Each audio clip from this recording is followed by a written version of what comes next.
don't want to ask customers the good questions in customer development. Instead, you want to validate the ideas you already have because the truth hurts. The classic one is they're building and not selling. And if you go on Twitter, that's almost all you see. If you look at like build in public stuff, whether it's, there's groups and hashtags and just people, and that's generally what it is building a lot of crap and none of it's working. It's okay if what you want to do is have a hobby building fun projects. That's not a problem. It's only if you claim, I'm wanting a company. Oh, okay, well then you can't just write code because the company isn't just writing code, right? Welcome to 20 Minutes, where top founders share their sharpest insights in under 20 minutes. I'm Adi, and today's guest is Jason Cohen, founder and now Chief Innovation Officer of WP Engine, the billion-dollar hosting company he scaled past 200 million in ARR, all without chasing venture money early on. Before that, he built and sold Smart Bear, a bootstrapped dev tool startup that also hit a billion-dollar exit acquisition. And even earlier, he started IT Watchdogs, a bootstrapped hardware software company that had a successful exit in 2004. What really sets Jason apart is how he thinks. He's the writer behind A Smart Bear, which is one of the most thoughtful blogs in tech, and honestly, one of my personal favorites. He codes, he leads, and he writes with the kind of clarity most people spend years trying to fake. Jason, thanks for coming on the pod. I love that. Yours trying to fake. That's true. Fake it Yeah, till you yeah. make it. But what if you don't make it? Oof, it's a good one. Hopefully you do. Yeah. But yes, let's go back to the early days, before the wins and before the clarity. Jason, when you had no traction, no brand, and no funding, how did you decide what feedback to trust and what to ignore? That's a tough one because everyone gives you different feedback and they're all being honest. Usually, sometimes they tell you nice things because they don't want to hurt your feelings. You Yeah. can sort of control that by how you ask the questions so that they're open-ended, so they don't even know what your feelings are. And so they have to be honest rather than trying to confirm what you already believe.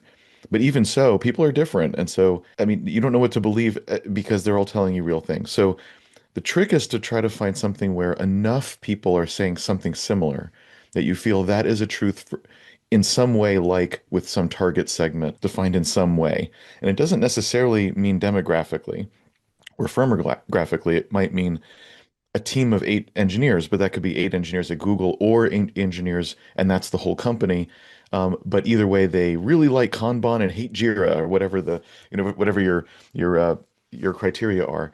So if you can find commonality in a certain area that you can define, and of course this is all hard, but if you can do that, then you've got some kind of truth you can hold on to. I think another truism is anybody that tells you you should do X, you can find someone else that says you should do not X, like just the opposite of X. And in both cases, I guarantee I can find companies that did that case and were successful and did that case and were unsuccessful. So what does that tell you? What it tells you is there aren't absolutes, but what it tells you is, okay, all this advice could be right. So I need to know which of those match me. And by me, I mean things like my strengths and weaknesses. Because if something's good advice, but only for a person who's strong at something I'm weak at, well, then that's good advice, but not for me. On the other hand, if it taps into a natural talent, I'm going to naturally be good at better than other people, even if they have more experience or more money or something, right? So by fit, I mean, my matching my own strengths and weaknesses, or matching my style or design or goals, like what kind of company am I making, or what kind of career do I want? Where am I in my life? So therefore, what are my priorities? In other words, my values, or in the case of a company, what is my culture? So there's all these things that are about you. And the question is, what if this is a fit for that? That must be the answer because there isn't an absolute of which one's better. Wow, that's incredibly insightful. And what was the moment where ignoring this kind of feedback that didn't resonate with you actually pay off? I don't think there's one moment. I think it's an accumulation. I mean, as you pointed out, I've been doing this for 25 years, which Yeah. means I've done many things right and wrong, and often don't know that until later, um, and then try to apply that going forward. But even that is difficult to do. Like you say, don't make the same mistake twice. But of course, I've made the same mistake twice. Yes, Like me too. it's hard. You have to give yourself some grace while trying to, in fact, improve. I Mhm. think, yeah, I don't think there was one moment where, okay, now I have that. I think it's more a slow realization that it's easier. Why is it easier? Why does it feel easier to do this product or use this kind of marketing, but not that kind, or do this kind Mm. of product or not, or sell to this kind of customer or not? And it sort of revealed itself that that's the case. It's also sort of obvious once you say it, which often truth and good advice is obvious once you say it, just hard to do or hard to notice at first. Even good comedy is obvious after you say it, but not when you say it that way, right? So that's Yeah. actually a good thing. But it's just like the old, was it Sun Tzu thing of strike the enemy where he's weak and where you're strong? It's like, yeah, duh, right? So I'm kind of just saying that same thing, just in this context. So I do think it's one of those sort of no kidding things, but are, if you're not being really proactive and saying, but what are my strengths and weaknesses? What are my talents? What do I like? Does the market need? What do customers want? What are my goals? And this advice I'm getting, what are their all those things? If you're not proactively thinking that, then you're not applying that quote unquote obvious knowledge. So the act of intentionally applying it, that's pretty rare. So maybe obvious, but that doesn't mean you're doing it.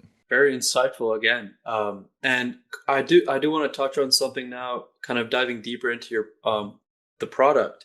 Was there ever something users begged for that you shipped and later regretted? Not regret as in it was a terrible feature, but certainly users ask for features, you do it, and then a very common result is they don't really use it. And that comes in different forms. You build it, people ask for it, you build it, and they literally don't use it, or there's a potential sale. If you build this feature, then we'll buy, and it's a big order, so you make the feature and they still don't buy, or they buy a very small amount and nothing more. This is all really common. Like if you've done this for any length of time, you can think of a couple of examples from recent memory where that's happened. What that tells you is often when customers ask for a feature, just following what they say is not the right thing to do. If it were, then we wouldn't have all these stories. But they want something, and it's important to know what that is. So part of the answer is to dig in and figure out what is it that they really are trying to do or accomplish, or they're bothered by, or it's not working, or is. So it could be they ask for a feature, but the real reason is they can't integrate it with the other tools and workflow they have. And that's really what they want. That feature may be one way to do it, but there may be other ways. But they're not thinking like that because they're not your product manager, right? They're themselves. They just thought of something. If you can get down to something like, oh, a lot of people use this tool and that tool and want me to integrate with them. That is starting to sound really good as opposed to I need to export it into this format. Why? Well, really, it's because this other tool can import it. But this isn't the right way to do an integration anyway, or something like that. Once you have a lot of customers, you can do some of those voting sites, and I've done that. That actually worked pretty well. You still don't want to take orders from it, meaning you don't just start at number one and just execute without thinking. But if a lot of people really want something, there's some kind of signal in there.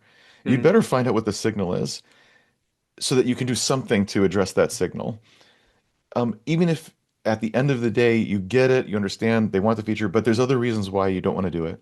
At least again, now you're being very thoughtful about why is that? Probably because there's some other even more important thing. Our design is even more important than that, or there's some kind of other rule or strategic thing you've got that this would violate. And so, but then what happens is you can communicate to all those people because they're in the system. Hey, Yeah. I know this sounds really good. I get it. I hear you. Here's why we're not going to do it. Strategy, this, that. Now, whether they agree with that decision or not is who knows. It'll be a mixed bag.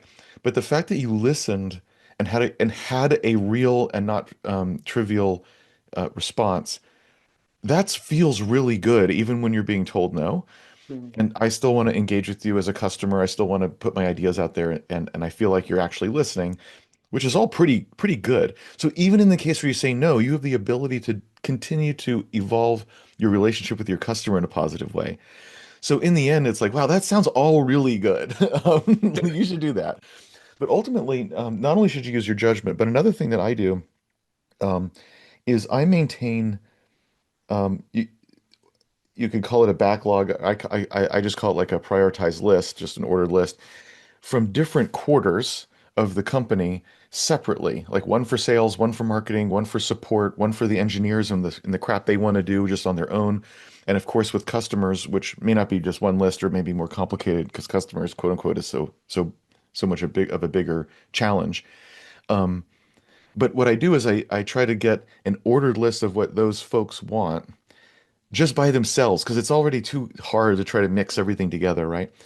But if you get some sales leaders together, or maybe you just have one person in sales, or maybe it's yourself, and the question is, what from just a pure sales perspective, what do they wish we would do? Because they believe it would result in more sales. And you already know they believe it'll result in more sales, but they're just like the customers. They don't know that we've all built things the sales team has asked for, and then it hasn't helped, right? So that could be, but at least this is what they think. Also, it'll force them, the people in that group, even if it's just two people, to argue about what is more important, and they'll discover themselves that they don't agree or they, can't. So how is the product manager going to synthesize all this stuff if even within one department they can't agree what's more important for them alone? So it just goes to show why this is actually a good idea. So it forces them to make some decision. Ultimately, it almost doesn't matter what they decide. The idea is, okay, but now I have a list of 5, 10, 15 things that are ordered by their preference. And if I do that Mhm. with each separately, again, I'm not taking orders, but wow, is this a great array to have in front of me as a product manager? Because of course, it's still going to come down to my judgment, obviously.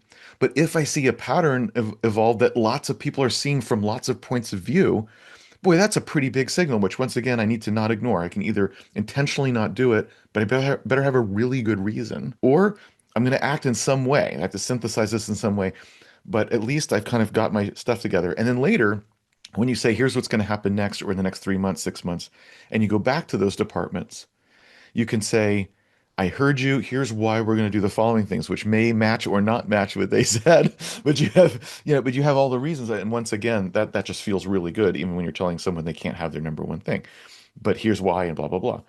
So to me, so to me, this is all part of the answer to the question of how do you know, you talk, how do you know what to build? You talk to customers, and they ask for features. How do you know what to do?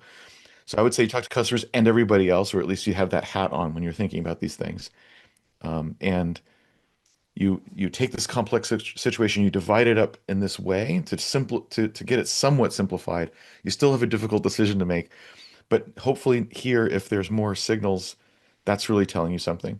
Even if you're by yourself, you can use this because you can say, for example, from the support perspective, what would either reduce support tickets altogether because people are confused or I'm missing something, or, the product doesn't do something they need, or it does, but the product's too confusing for them to know that, and so on. Reduce tickets or make them happier for some reason, like just people get pissed off when dot dot dot, and you could do something. So you could put that mindset on and think, what are my top 5 ideas for that? And then same with what I know about sales and me trying to sell people, what turns them off, or what do they say about competitors, or whatever, like what are the 5 things and so forth. You can put your hat on and do that, and then again synthesize, because if you find an idea that says, oh, this is something that would make us more competitive against a competitor in a sales call, and it'll reduce support tickets, and blah blah blah, oh well, then we should do it. And like, that's not even a rubric, that's not scoring, that's not some magical formula. That's just saying, oh, you know what, this actually hits multiple notes. That's probably a good idea. That's it. I think you covered a lot of great tips in there. I would like to switch gears now and move on to what founders get wrong. Um, and so, even with traction, founders still miss the mark. What, over your 25 years, what's a founder behavior that looks like progress, but usually signals that they're lost? Well, the classic one is they're building and not selling. And if you go on Twitter, that's almost all you see. If you look at like build in public stuff, whether it's, there's groups and hashtags and just people, and that's generally what it is building a lot of crap and none of it's working. And it's okay if what you want to do is have a hobby building fun projects. That's not a problem. It's only if you claim I'm wanting a company. Oh, okay. Well, then it's not, then you can't just write code because the company isn't just writing code, right? Right. Um, so I'm not judging people that don't want a company, but if you say you do, that's not what you're doing. You're making a GitHub project, and there's lots of reasons marketing and sales, they don't know how to do it. They don't want to do it. They don't like doing it. It takes a lot of time. They don't know where to start. They don't like rejection. It's hard and probably won't work, and they don't. So that sucks. Whereas opening Visual Studio and writing some more code will definitely work. Like I'm sure you're capable of doing that. That's a nice, pleasant feedback loop. Marketing and sales is mostly a negative feedback loop. It's really unpleasant. It's getting told no almost all the time. I mean, even if you think about it, like the best marketing campaign would be something like, oh my God, I got 2% click-throughs on my Google ads. And then out of that, I got 2% conversion on the website. Okay, so that's 98 out of 100 rejections on step one, and then another 98 out of 100 rejections after that on step two. I mean, when I say you get told no most of the time, I mean like the super duper duper majority of the time you're being told no. That sucks. And if you can be told no just slightly less, that's an enormous win. Like, it sucks, right? And again, probably your idea isn't good, and and you don't want to know that either. So these are all reasons why people avoid the truth. The truth hurts, and so you avoid it. So you don't want to ask customers the good questions in customer development. Instead, you want to validate the ideas you already have because the truth Hmm. hurts. And you don't want to do marketing because the truth hurts. You don't want to find out that people don't find the pain that painful, or they don't want to pay for it, or they don't agree it's there, or there's not enough of them, or other solutions are actually fine, or any number of reasons why companies don't work. That's why most of them don't work. There's lots of Yeah, reasons why they don't work, unfortunately, it's and true. you don't want to find that out. The other excuse people use is they say, oh, what I'll do is I'll build a new company every month, and then by chance one will succeed, and that's what I'll do. The trouble is that almost never works. In fact, they point to the same few people where it did work. There are people where that worked. So it's not like it's impossible for that to work. So they point to the same like 5 or 10 people where that worked, um, ignoring the fact that like there's only 5 or 10 people in the world they can point to where that worked. Doesn't that kind of suggest it doesn't work? Like it can work and the laws of physics allow it. But like if you can only point to 5 or 10 examples where it worked, I mean, I can point to literally a million examples of people that used other techniques, like having an idea and trying it, and it did work, like globally over the last 20 years. Okay, but even thousands that I know from Twitter and my own personal bubble, like I know 1,000, and you know 5. So which one do you think is more likely? But it's a nice excuse because again, it allows you to just build half build a crappy project, not really give it a good shot and move on. And when it doesn't work, you say, yeah, I expected it not to work. They usually don't. It's like, okay, but I don't understand. You're just doing something that's almost for sure not going to work. It's basically an excuse again to not to not commit, to not really have an idea, hone it, commit to it. And when I say commit, usually you can in fact invalidate an idea in a month or two. Like if it's a bad idea, which it usually is, you can find that out pretty quick. Of course, I don't like the idea of you work on something for 18 months that's just not working. That's not good. But if it's not invalid, however, usually it needs some pivots, some changes, some modifications and stuff, and some obsession and more work before it works. That's typically what it looks like. It's not typically a big flash and it works. When it is, people like to write about it. We like to read about it because again, all outliers are interesting, almost by definition. And they are interesting. Like I don't deny that. But they're outliers, and that means that's not a process or something copyable or something that's likely to happen. Exactly, but again, by definition of being an outlier, right? So, um, so I think you have to be a little more practical, and again, face the difficult truths. I listed a couple of them. There's more about what are you good at or bad at, or you like and don't like. Um, it's hard to even know, and it's hard to face some stuff where you wish it were true, but it's not, or vice versa. That's difficult to face. But again, I think you'll have more success if you do face it honestly, um, because you'll be able to match up again, product strategies, etc., other structures that match you. That is more likely to succeed. And I think, if I remember correctly, you actually wrote a very thoughtful tweet about trying to follow the path of outliers. And you kind of touched on that right here, how it's not really repeatable and that they are outliers for a reason. And even trying to like sometimes people say, okay, you're right, I can't like literally have the same career path as Steve Jobs or I don't know, a bootstrapper that you like, 37 Signals or something. I won't have exactly their path. But can I learn something anyway? And again, I think the answer is if there's a general thing to learn, you can't learn a general thing from one instance. Like the whole Hmm. point of it being general is that there are many instances where there's a pattern. Well, Right. n of one is never a pattern. Like by definition, it's not a pattern. Right. So I think if you lump all these very different kinds of outliers together and ask what's the pattern, you're going to get very generic, useless stuff like they worked hard and they didn't give up and stuff. It's like, well, yeah, because again, definitionally, if you give up, then it ended. So I suppose, but is that really something you can use or know, or that you didn't already know that takes a lot of work and you have to keep at it? Like you didn't know that, just like kind of everything else in the whole world, like athletics or music or writing or like there's math. I mean, is there something that's hard that you don't have to spend a lot of time? Like we know that. Like so, I think the things that they have in common are not insightful, and the things and they're outliers, so they don't have the things that were important in their success um, aren't necessarily in common. Now there may be some things, but once again, I go back to sure there are many things that successful and unsuccessful people do, and so I think it's more interesting to match it to yourself. Awesome. Jason, this was gold.